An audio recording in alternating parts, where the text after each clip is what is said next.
Tell me a ghost story that sounds completely unbelievable but is entirely true. I'll go first. When I was 8 years old, my family and I moved to a small town in the Midwest, and it was a farm town. It was built in like the early 1800s. I think it was part of like the Homestead Act or something. It was, had a bunch of acres, a barn that had burnt down. Like, it was an active farm back then. Lots of history. People definitely passed away on the property, that we knew for sure.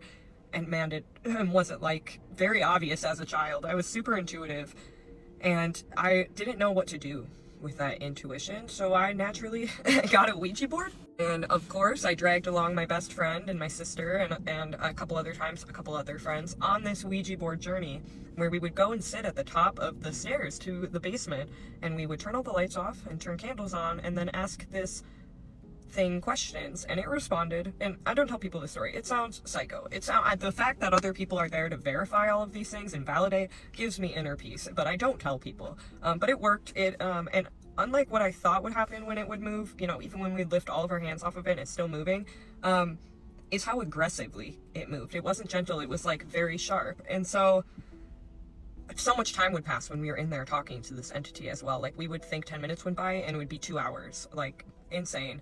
Being little kids, we wanted to know questions and answers like, who are we going to marry when we grow up? Or how many kids are we going to have? Or just questions like that. And every single time we start, it would give us answers at first, like, and it would tell us about itself. We would say, like, what's your name? And it would just say demon, D-E-M-O-N, like, over and over again.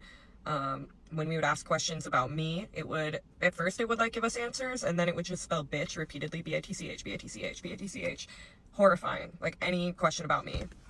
Also, sorry if I seem lackluster, I already told this whole story and it deleted. It was so freaky. We're also having like visuals of like hands reaching towards the planchette, like in the candlelight flicker.